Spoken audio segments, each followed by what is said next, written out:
各位观众朋友，大家好，欢迎收看6月16日新闻，我是嘉豪。今发生什么特殊代？头先就来报连载。国内今仔日本土病例增加167例，也有18人死亡。另外，台湾家己买到的莫德纳疫苗6月18日会配送第2批。最近各县市拢开始做 AZ 疫苗啊，目前已经有9个人发生做疫苗了后却是死亡状况。全国当日3级警戒无成假的人数超过6000人，另外立委叶玉兰提案买台基本纾困经费，却引起民众不满。新闻一开始，咱赶紧来关心国内疫情消息。国内今仔日有增加167个本土病例，也有3个境外病例，另外也增加18个人死亡。国内是连续4天拢是伫咧200例以下。指挥官陈时中表示，也未真正降落来，民众是袂当放任的。另外，咱台湾所买到的莫德纳疫苗，拜5会送第2批入来，也会保留1万栋予机场的防疫人员。陈时中是搁再强调讲，若准疫苗数量有够，会提供疫苗地图，予大家做参考。新冠本土病例持续增加，礼拜三10日新增加167例本土病例，其中各以新北市65例上侪，过来是台北市50例、苗栗县21例、桃园市14例、花莲县8例、新竹县5例、基隆市2例、高雄市甲台中市各1例。指挥官陈时中表示，目前疫情会当讲较平稳，毋是较下落来，袂当放任。到目前来讲，我们只能说它看起来现在目前是稳定的，但大家也千万不要放松。另外，原来新增加18例死亡病例，拢有慢性病史，上少年的个案敢若30多岁，大体主要就是有2例死亡的个案，经过3届至4届采检才阳性确诊，而且经过病毒的基因定序发现，死亡个案有4例，拢是英国变异株。事实上都跟我们先前的病毒都是一样的英国变异株，所以也没有所谓万华跟新北不同，或哪里跟哪里不同，甚至苗栗的这个病毒基因序列也是都跟以这个先前的这个群聚的这些基因序列都是一致的。台湾所采购的莫德纳疫苗，礼拜5、18要配送第2批疫苗到各县市，拢总63200支，开放第1至第3类对象来做。另外1万支要开放给机场边境相关人员做，以防变种病毒侵台。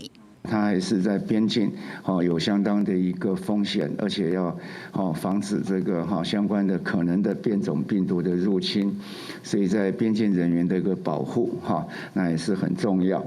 陈时中讲，只要疫苗的数量有够，扩大开放注射，一定有疫苗地图。东方建委有相关的规划，若是这礼拜有希望来台湾的快筛试剂，一支要2500至3000，互未少民众感觉无法度负担。陈时中也表示，有准备进口另外一个品牌，费用较俗，差不多300块。记者综合报道。各县市目前拢当咧煮疫苗，甚至拜5时阵会配送第2批莫德纳疫苗到各县市。不过，伫咧台中、彰化、新店，拢有民众煮 AZ 疫苗了后，却是出现死亡的个案。台中、彰化的案例是有人去煮，当天暗时就无爽快，送病院也是救无回来。另外，新竹迄个是早起去煮，中昼就死伫厝内，也因为这款死亡个案拢有慢性病，敢是甲疫苗有关系，搁要调查。台中市医疗院所注射站总共111个疫苗注射站，15针对85岁以上民众注 AZ 疫苗，第一批中央配发的73500支，第一天就注完1/3。不过，即马煞传出有3个人疑似因为注 AZ 疫苗了后，身体无舒适致死亡的状况。其中一人是住伫南屯区正兴路的90岁妇人，注完疫苗当日暗时就送医急救。9点多发烧。有一点点发烧，他就送医院，医院到目前都还不知道情形，不能确定是这个原因。另外2个死者分别是94岁老先生甲60岁县区的先生，也拢是第15组疫苗。台中市卫生局初步调查，3个死者分别有退化性疾病甲慢性病史。南屯区一名90岁的阿嬷，患有阿兹海默症的病史，近年来都在医学中心就诊追踪。此外，西区一名94岁的阿公，同样患有阿兹海默症，另外他还有糖尿病、高血压等病史。台中法院也有一名86岁老先生，10时做完 AZ 疫苗，15厝内底人就发现已经无生命现象。新竹县是有一名97岁老阿嬷，10日早起才做完疫苗，回去厝内底2点钟了后，就被厝内底人发现已经死亡。我们也会请相关的相关单位来厘清那如果是跟这个疫苗的施打有相关性，我们也会全力来协助。各县市政府卫生局拢会协助家属提出预防注射受害救济申请，各收集相关病历资料，提送中央来审计。确实因为注射预防针来死亡，相关应付600万的救济金。记者综合报道。讲到新北市的部分，今仔日新增加65个本土个案，不过伫金山却有7个人确诊。体检队今仔日也去到金山甲因做体检。另外，新北市今仔日也有3个老大人注疫苗了后，确实出现死亡的情形，敢是甲这疫苗有关系的？目前也等咧调查。新北市10日新增加65个本土个案，这原来是连续第4天确诊数降到双位数。以往较少病例金山区15线雄增加7个确诊，是确诊者家族规定小位。16个也出动机动快筛队前往体检，有2个快筛阳性，等待 PCR 的结果。新北市长侯友宜呼吁市民尽量出来体检，也强调面对疫情，一个放令都会马上断开，要严守3级警戒这条线。放松了，马上就往上挥，不但会来一个回马枪，甚至会造成第2波的大海啸。现在新北市是以强化3级在要求地度活动，甚至比3级还强一点。所以新北市在警戒3级这条线上，到现在为止绝对不能放松。15开始，新北市大规模替85岁以上的长辈注疫苗，传出死亡的案例，其中2例是伫淡水，分别是一个88岁男性的长辈，15注射了后隔天早起死亡；另外是88岁女性西药剂的患者，10日早起注射了后回厝，身体无拄好，送到淡水马街救无回来。这2位呢都是长期慢性病的疾病，所以他的死因呢是尚待厘清。新北劳工局全面清查109间移工50人以上的中型企业，其中52间有缺失。侯友宜也讲重话，只要企业无法度保护移工，若感染到都要停工。这个要特别提醒业者，一定要配合我们落实防疫。我们已经一查再查，严重的话一定会停工。中央所配发的第2批 A Z 疫苗，新北市得到5.7万剂。市政府是规划19针对第1类至第3类高风险的医师、防疫人员，82至84岁长辈，72至74岁原住民，伫新北市76个注射站来住。记者综合报道。台北市伫今仔日有增加50个本土病例，市长郭文德表示，目前要先找出感染源，1个月以来有机会达到0确诊。那针对到台北市注疫苗情形是乱糟糟，80岁以上民众明仔载也要开始注本啊。市长是搁再强调讲会改善场地卡路，注本登记也做会改善。台湾疫情降温，台北市10日增加确诊人数50例。市长郭文泰宣布，好消息已经消灭主要疫区，现阶段要找出暗藏的感染源，以确诊者为中心实施精准疫调，甚至发出无疫苗1个月内有希望达成北市清零。1个月的时间应该够了，台北要清零是做得到。假设台北好，就连双北也清零了，可是你其他县市如果还有潜伏的 case， 你的还是没办法。对台北市机关苗圃架只全国背上目一家，国泰收起大炮性价，低调无安假讲，暗过被问到什么时阵解除3级警戒，伊回应：逐天确诊案例降到10例以下，也无可能为3级降到2级会慢慢放零。总预约的数目是91966位。那经过这段期间的一个施打呢，那么其中在这个医院的部分。19600多，那么已经打完16000多哈。台北标初组疫苗乱象，西方病院原本规划10日下晡同时注有约100剂，加无有约的247剂，总共347人考虑医疗容量无法度负担。15早起通知里长10日早起加开注的时段，服务无有约的老大人，暗过一直到暗时9点担保疫苗，之后宣布取消早起的注射。暗过台北市府11点通知应领疫苗，以放散地隔天早起8点领疫苗，也伫官网公告如期做疫苗。不是台北市政府没有给他疫苗，我们的计划本来就是今天下午。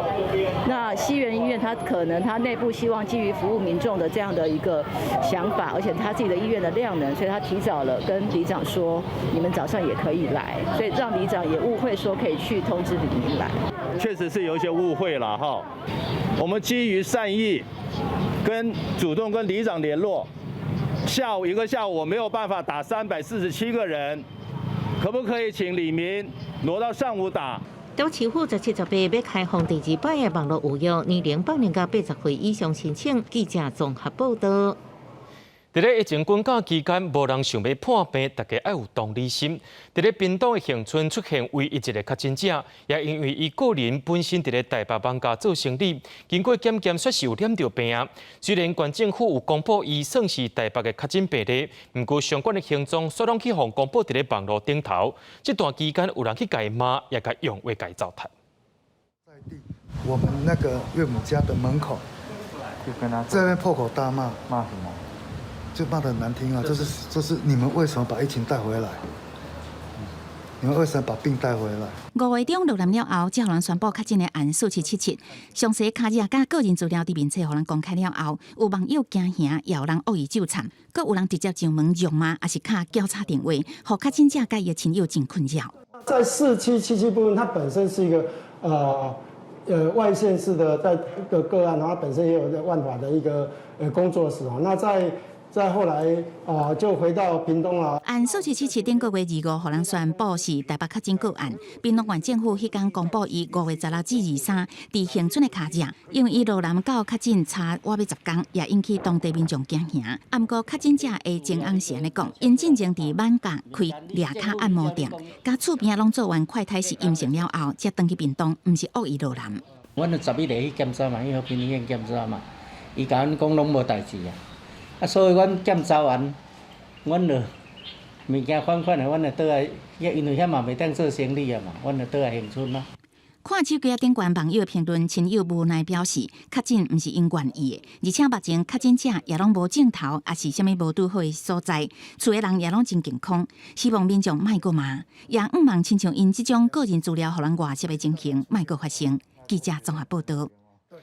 最近当咧开发国产疫苗的高端公司，因的股价是大起大落，解封前后股价也正悬。不过顶礼拜检调也接到民众检举，目前树林地检署也当咧调查，看因敢有违反证券交易法。金管会表示有随时伫咧监控因的变化，要将交易时间改做是5分钟一改，甚至尾啊改做是20分钟一改。成疫苗成体。最近高端疫苗日期临床成功解盲，股价阁起悬，不过股价剧烈变化，好亲像牵涉到炒股。最近传出检调有接到民众检举，高端亲像牵涉内线交易。树林地检署证实，已经有接到高检署指示展开调查。我们有接到高检署发交，那针对高端这支股票它是否有涉嫌违反证交法的部分，有分了一个他案。那目前由专责检察官在调查中。观察高端股价变化，伫5月31日传出政府伫解封前就签移采港的合约消息了后，股价大落，连续6个交易日拢拍落停。不过伫6月7日解封成功前就开始大起，一直甲成功解封开出3支起停。5日这连假了后，15股价原来开红盘，起价幅度是2.72%，短短半个月落落4起，16开盘就落价，盘中股价剧烈震动，收盘落甲255，抬价落停。证据局表示，高端5月股价因为短天期起价幅度伤大，为特别交易改做5分钟每合一改。6月77了后，短天期落价幅度伤大，搁延长20分每合一改，一直到6月2日。它的波动确实是比一般的个股、其他的3个股票来得大，不然它不会被处置，就已经在高度监控它股票的价量的变化。对于股价变化，高端无愿意加做回应，不过15暗时发出重大信息公告，讲已经向市药署申请紧急使用授权。市药署也已经证实有收到高端的公文，也搁伫审查。若是高端疫苗是毋是会当伫7月如期通知？指挥官陈时中回应，高端疫苗一定会行完审查的程序，袂压予特定厂商。若是什么时阵会当做，无时间表。记者综合报道。对着阮的镜头来看，在地上大条，讲到家人的养护中心群聚感染案，已经有19人感染到。家人市政府伫15暗时也先甲住伫遐的居民刷去防疫旅馆，养护中心进行消毒了后，才甲人刷倒转去。市长林佑清也讲，防疫目标毋是无增加病例，是大家爱做伙合作防治病毒。归人的养护中心出现互相小位感染，总计已经有19位住民加上工作人员确诊。市府15暗时一瓶清仓异地安置，甲村内无状况、身体安好23位住民送往防疫旅馆暂时住遐，16开始进行大消毒，3天了后就搁搬回来。那我们每3天就做一次的 PCR。那在这个住民没有症状的状况之下，就把它筛检出来，然后快速的预防性的来送医收治。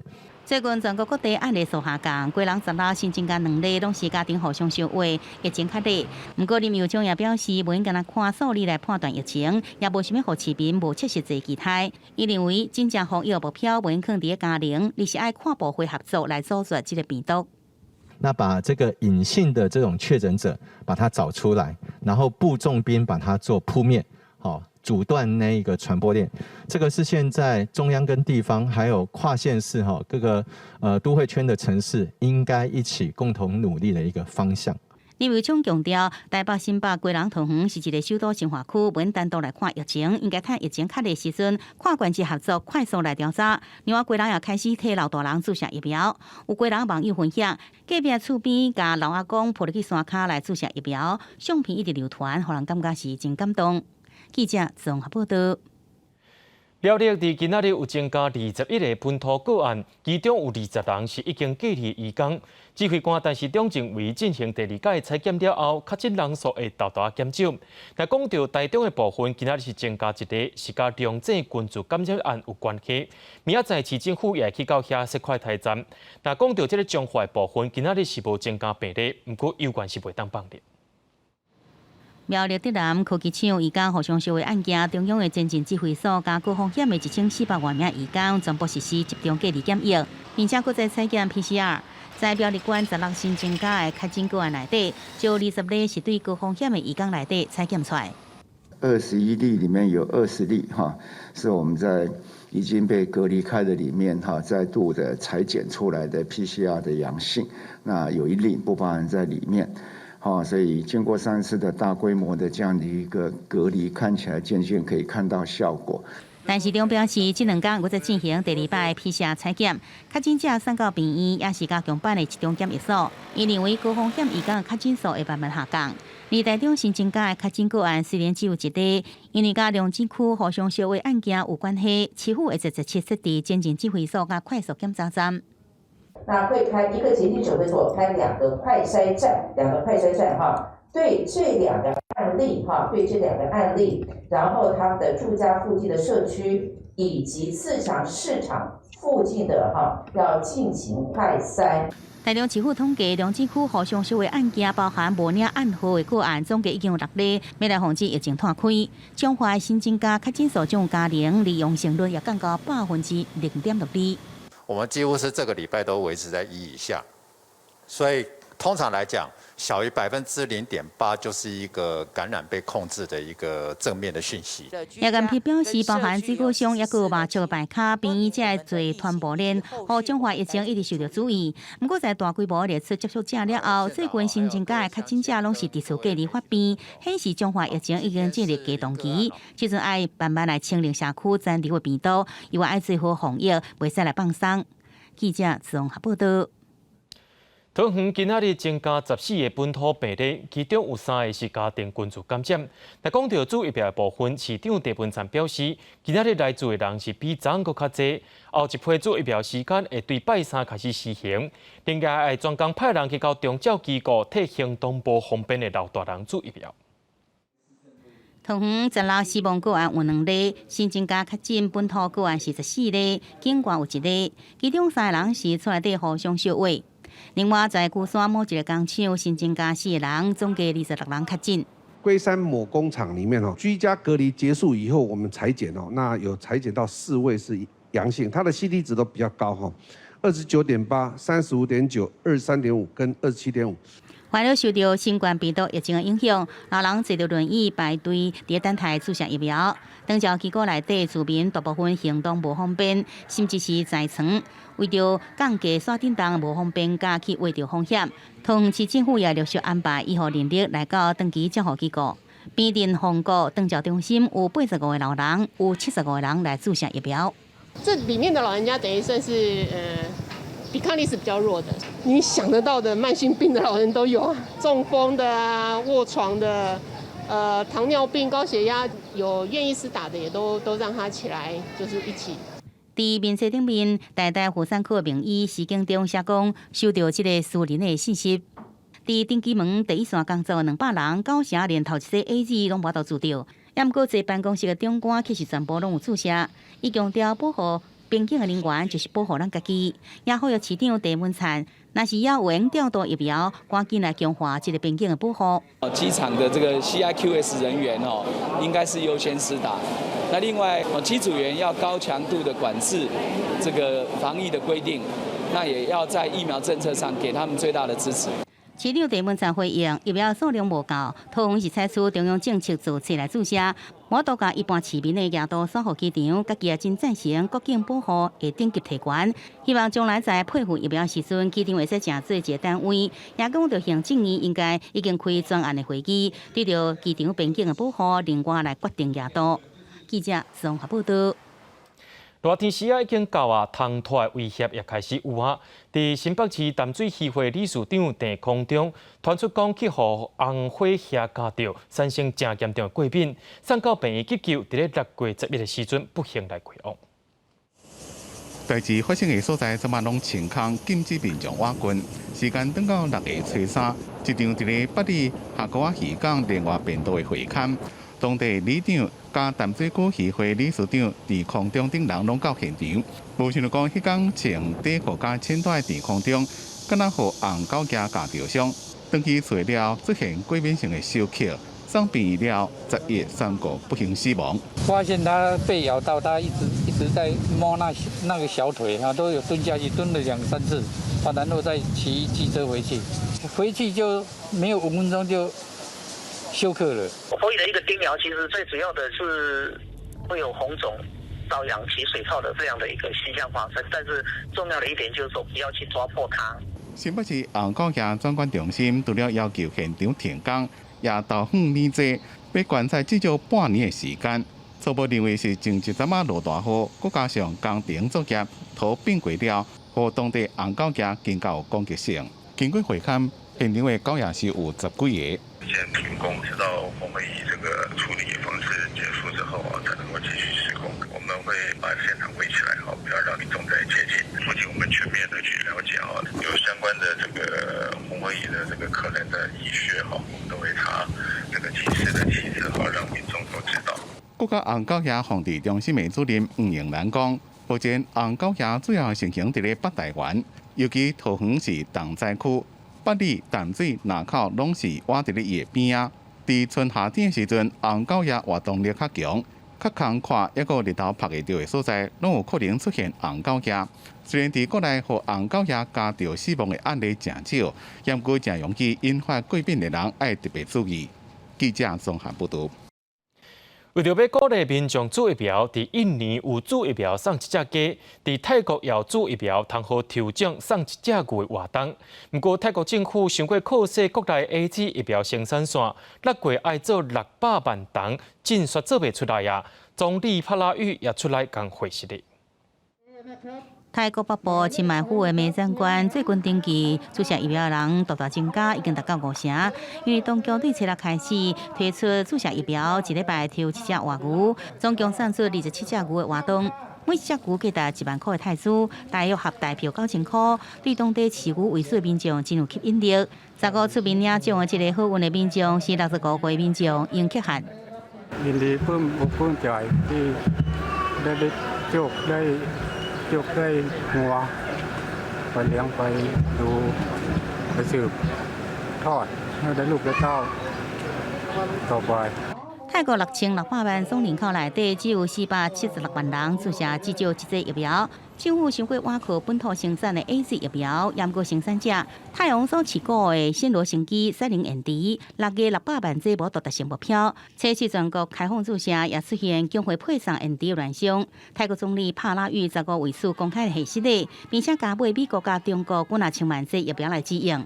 台湾上细汉的小爸朱拉鹏公主所创办的朱拉鹏皇家学院，经过政府对外来采买疫苗，已经吸引7000个民间的企业甲地方组织来求助。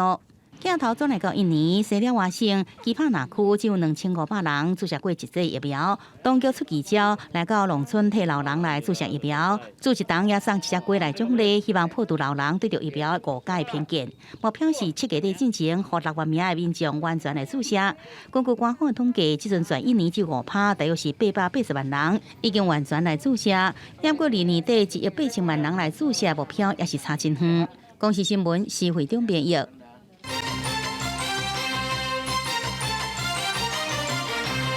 今仔日的 AM 新闻有替咱观众朋友整理今仔日各县市本土病例数量。今仔日有167个本土病例，也有18个人死亡。各县市的情形，新北市是上界严重，有65例；台北市有50例；苗栗县有21例；桃园有14例；基隆有2例；花莲有8例；新竹县有5例；台中、高雄拢是1例。全台湾目前已经有13000多例了。本土病例部分也已经有12197例啊，478人死亡。立法院召开临时会处理纾困4点控特别预算案，昨是有加速审查，目前还有130多个案等待调阅协商。另外，国民党立委有4个人提案，讲要甲基本纾困3亿9千多万特别预算甲抬调，所以引起基本界不满。落尾叶玉兰也是甲政人会室内宣布撤案。国民党立委也有蓝顶4个人联名提案删减基本纾困3亿9千多万特别预算，家庭瓜有论题，并且点名也有蓝顶人批评恁无重视基本界，也毋是1天2天，竟然将基本界5个月补助就安尼删掉。歌手出身的立委林昌做证会，纾困免制度小平等。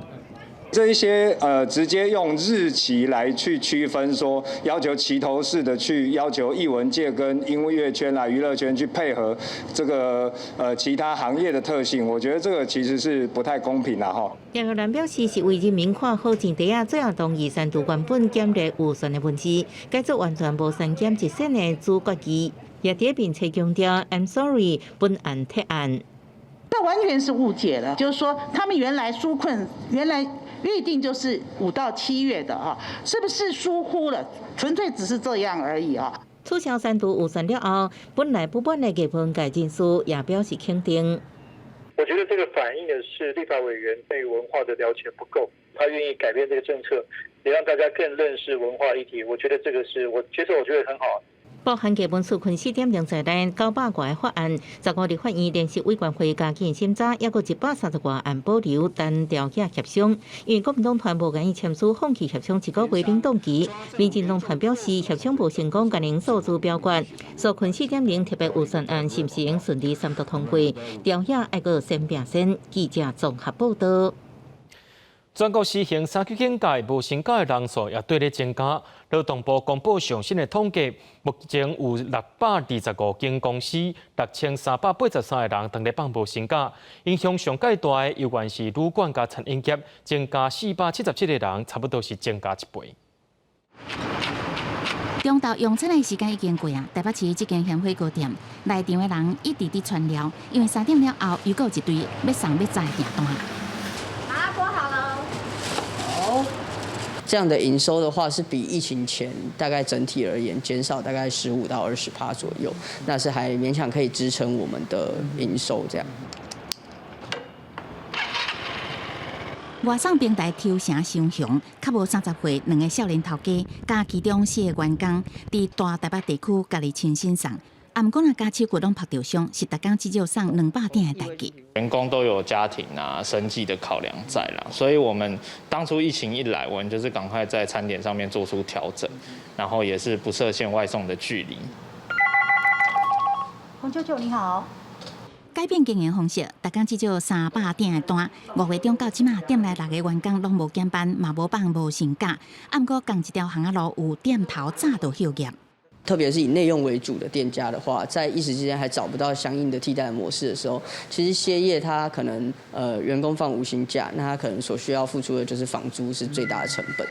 餐饮业禁止内底食，转型卖赴就是无薪假。劳动部16公布最新的无薪假统计，目前有625间，6383人实施无薪假，人数增加幅度创下去年3月疫情以来过一礼拜第2悬。冲击上界大的就是大塑甲餐饮业，大增加477人。若是中盘的批发，也甲零售业原来受到波及，增加220人排第2。减少外出在家的话，所以一些商圈卖店它也受到影响。当然，它也有一线是餐饮业的进货减少，网上的批发甚至是食品制造都会有一些影响。劳动部讲，这期无薪假增加上界侪，就是伫新北市，过来是台北市甲桃园市。若是台中甲台南，原来有明显增加的趋势。若是3级警戒还阁持续，休闲娱乐场所全部关起来，也有可能后礼拜无薪假的数字会阁升悬。记者综合报道。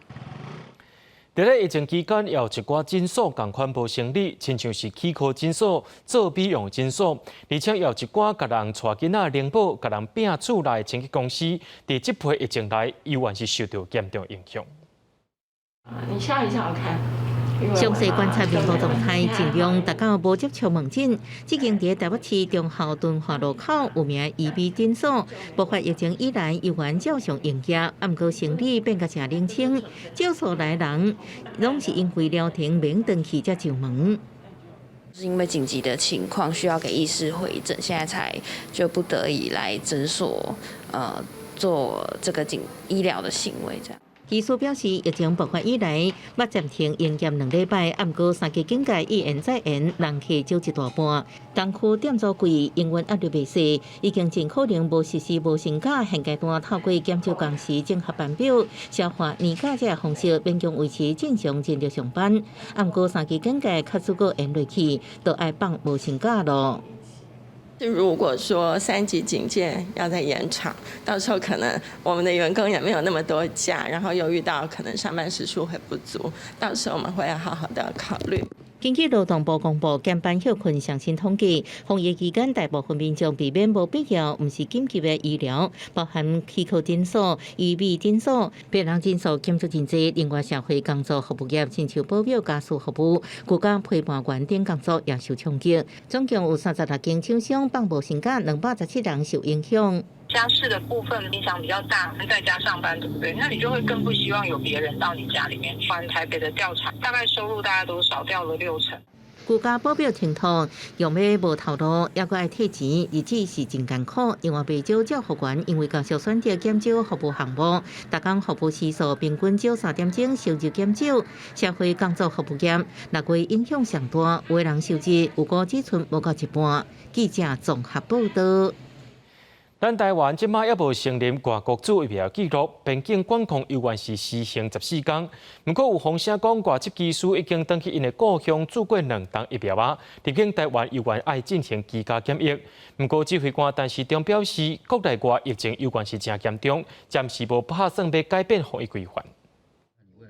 国内疫苗还无够，传出有袂少人已经出国去做有风声，包括一寡国际航空的外籍机师，因也趁休假回去故乡住。不过台湾即马还无承认国外注射的记录，至少大约30位外籍机师，就算已经做过Moderna、甲辉瑞2剂疫苗，近摆返来台湾，拢着爱居家检疫7天，佮加上自主健康管理7天。国外这时候要来开放，也有一点担心这个相关的变种病毒，是会引发在社区上面，让我们比较难以掌控的一部分。虽然我们曾经有想过、有计划过，但目前在国内疫情在紧张的时候，我们大概先不做这样的一个考虑。考量国内疫情还伫咧看守期，陈时中表示，无放任机组员防疫规定的拍算，加上国外变种病毒当伫咧行，台湾边境的防疫也会继续维持。各类的变异株呢，都需要特别的注意，所以我们刚才讲说，边境的政策目前不会放宽，那也要确实做好居家检疫14天，这都是我们在目前里面必须严格要求的。互疫情算长冬外，未少欧美国家豆豆解封，欧盟16即天也审查安全旅行的国家名单，证实台湾有伫咧名单内底。准纳会议结论同意，相关国就会豆豆取消对台湾非必要旅行的限制。毋过，敢要需要检测、隔离等等的措施，就要由各成员国来决定。记者阿明金、林小凯台北报道。台北市今日开放，互无资本的老大人来自预防车，有几落位看起来无啥排着队的人，着人即期讲无用资本系统，电脑较煮会着。不过市政府表示，无资本的人本地就较少。台北市信义国中接种站看入去人是无济，西湾病院接种站排队嘛无介长。今日台北市安排无多使用资本系统的时段来做预防车，甲昨比起来人是少真济。就有民众讲，无使用资本系统，刷电脑会使轻松做到疫苗。用早20分啦。我差不多提早5分了呢。排队敢有讲就是排足久的？袂。不预约会来打的百分比很低了，这样一次以后我们就知道说，这个时段要怎么分配，所以会更平均了。国分提供17点开始会开放第2波的疫苗注文，80岁以上的是大人，只要有住伫咧台北，就算户口无伫台北，嘛会使来注文。那个时段细到用半小时当单位是第一点，第二点，我们是用每个医院提供我们的时段，我们来设计，来给你填，所以会比较符合医院的需求了也让你有充分的选择。台北市政府讲，第一阶段来注文的人总共有9万多，83%的民众拢有来关心接种。第2阶段的部分，目前也是无法度按算会有偌济人来注文。第2波疫苗资料若是有剩，会考虑开放予其他会所的民众来注。记者郭碧君、陈海文台北报道。国民党伫今仔日有公布一份调查，讲有一半民众烦恼国产疫苗无法度摕到国际认证，而且因想要做的疫苗是辉瑞加莫德纳。你好，请问你叫什么？国产疫苗风波不断，国民党嘛公布6月初对国内疫情甲疫苗基地做的上新的民调，其中针对民众的注射意愿，发现大家也是较想要注国外疫苗，嘛统计前3名。目前看起来，第一个是，当然是这个。辉瑞跟莫德纳这是基本上都是欧美的疫苗，它是这个前段班，包括像我们的这个 AZ 疫苗，还有嬌生疫苗，都是属于这个前半端的这个比较这个后面的梯队。好，那当然呢，我们在这个统计的数字上，我们可以看到，其实有一些民众对我们的国产疫苗高端也是蛮有期待，然后呢，联雅是有所期待。国民党表示，差不多有1成5的民众也是认同国产的疫苗，但是希望政府要协助厂商完成3期测试，国内嘛应该先以国外疫苗注射为主，国产做备用。另外，民调嘛有一半的民众烦恼国产疫苗会摕无国际认证，嘛有超过6成的民众是认为应该要予地方政府也是民间企业出面采购疫苗。只要现在民间任何企业就是有办法去拿到这个安全而且经过国际认证的疫苗，你都应该要大开国门。民调嘛针对民众是不是赞成全民体检等等来做调查，有6成5的人士是认同爱全民体检找出黑数。对在野党的民调公布，民进党发言人周江杰是表示，这份调查哪会无能力中国籍疫苗，希望因莫阁做相关的攻击，尊重科学的数据。记者陈亚文调随采访报道。国内疫情关卡，前线医护人员唔但压力大，还要面对病人的情绪，心理负担也真大。心理卫生协会表示，医护人员嘛是人，建议病院伫咧上班时间要主动跟关心。疫情期间，护理人员徛伫第一线照顾确诊者。中华心理卫生协会理事长李小晶就指出，医护人员惊会甲病毒早回去厝内，逐工提心吊胆。像家己的查某囝就是呼吸治疗师，工作风险大。阮查某囝伊拢来咧加护病房，拢是迄个确诊的病人，搁插讲，搁有诶爱拍痰，爱拍痰，有当结果迄个喷出来，一方面惊家己去检验，二方面搁惊传染个出来的人。伫守护民众健康的同时，可能阁要面对人力设备无够、传染的风险等等问题。台师大卫教系特聘教授李淑贤，去年捌针对1700外医护人员做调查，了解疫情之下医护人员的心理状况。差不多有40%的医生甲护理感觉讲压力足大的，心理非常的耗竭，情绪上受到的困扰很大。所以有差不多有45%已经有忧郁的症状。面对各种的工作压力，虽然目前真济单位有心理咨询专线，病院也提供心理关怀，但护理人员一下班，可能就想要紧回去休困。其实，更较重要的是主动关心。咱的关怀吼，应该是上班时阵有当爱半点钟、1点钟，互工作人员会使喘息啦。为病院还是咱无共款的所在，主动关怀。无即摆大家拢讲最近好无，拢来讲病人好无，拢袂记咱家己。李小晶表示，护理人员本身可能嘛是家庭照顾者，即阵变成垃圾双头烧。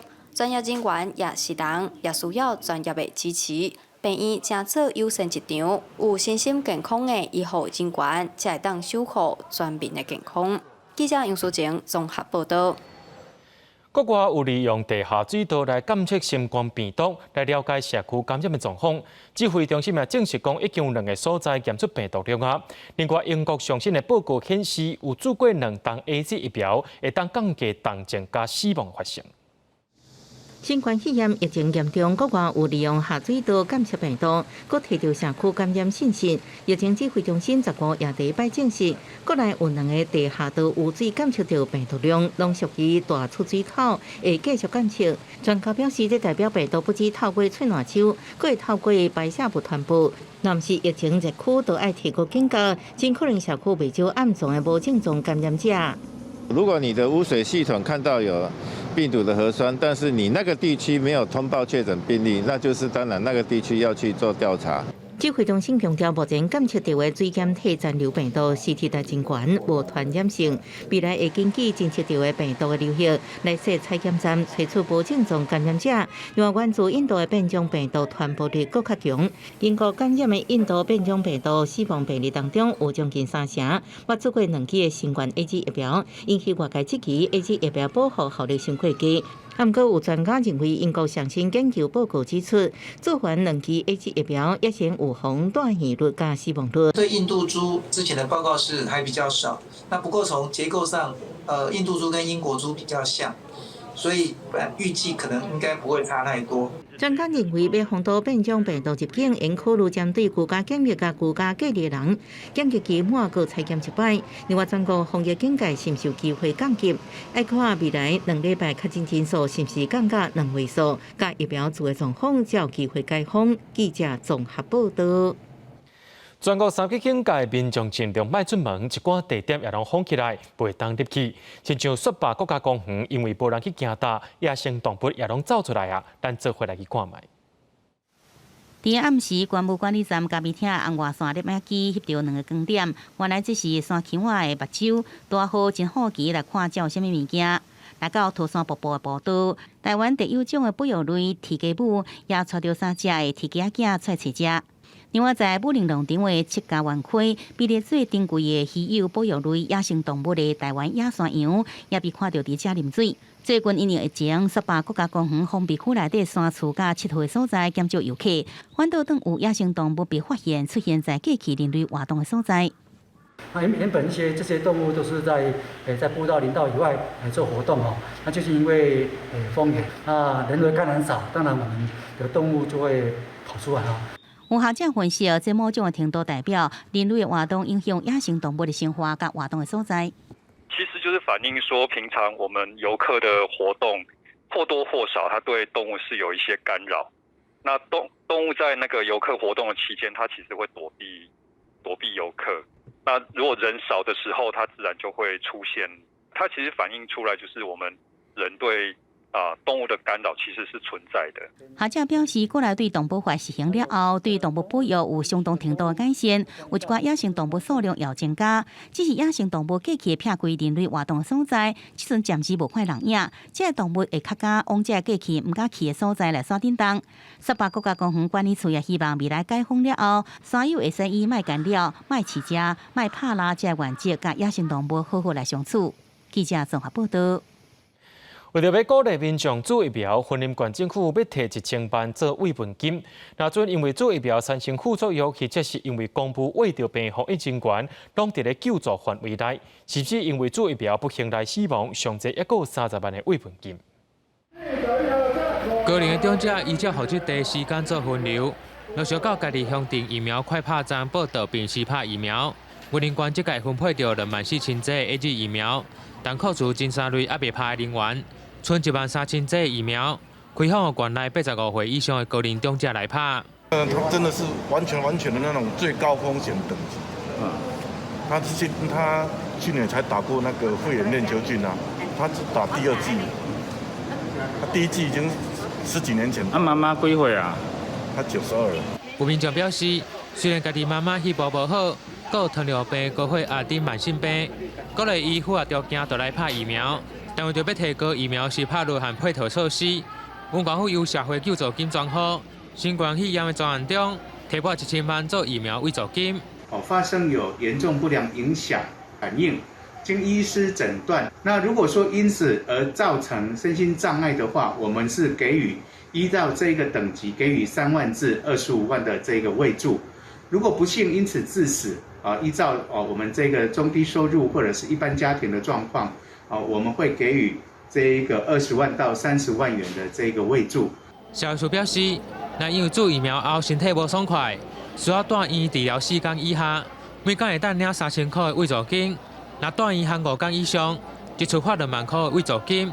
另外，第一线的工作人员，若在办理疫苗施拍期间，因公感染上悬会当罚10万块。记者云林报道。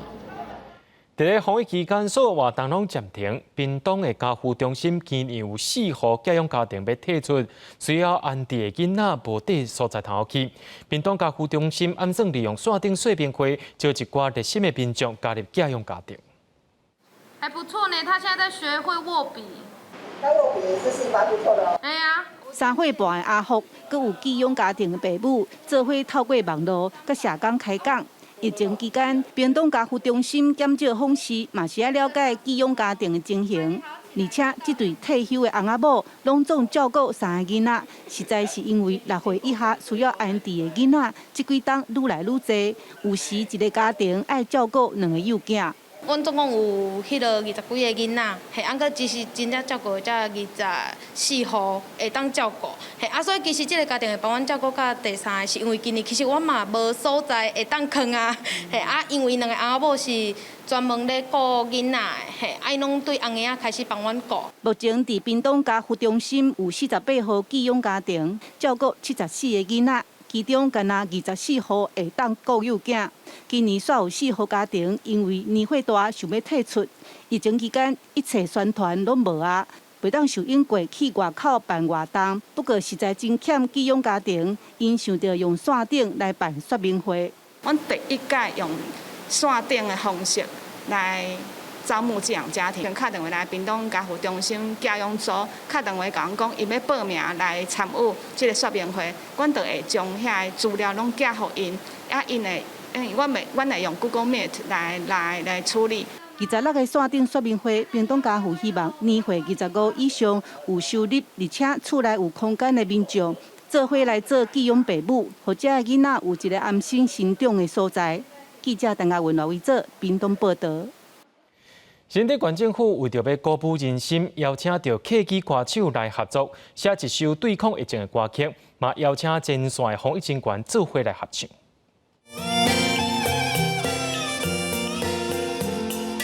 这片土地有福气，有你有爱该同享。新竹县政府参金曲客语创作者邱连钦合作的防疫影片。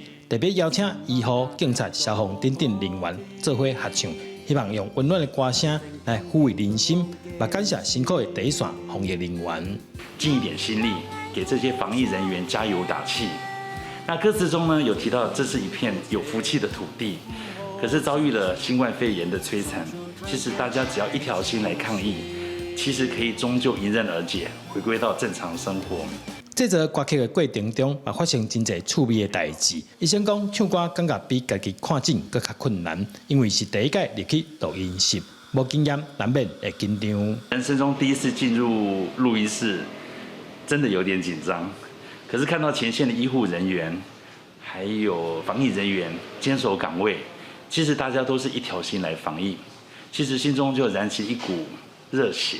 最主要是要鼓舞我们的人心，让我们每一个人都能够觉得我们是坚强的来抗疫，活着明天会更好。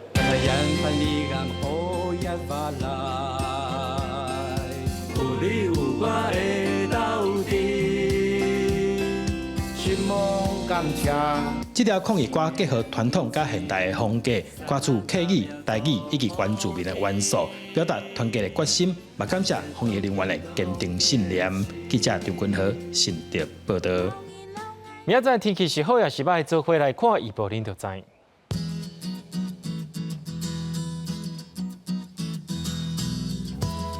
北部地区对28度到37度，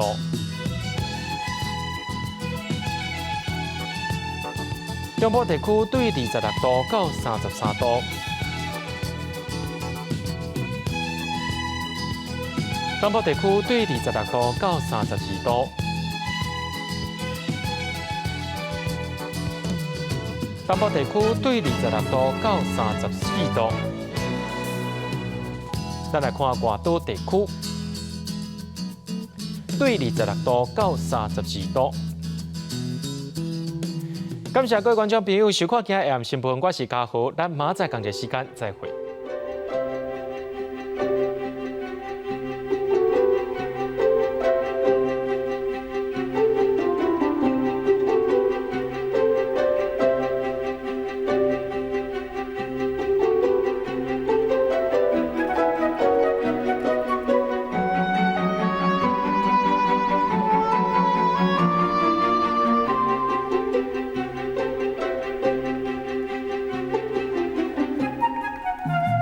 Thank you.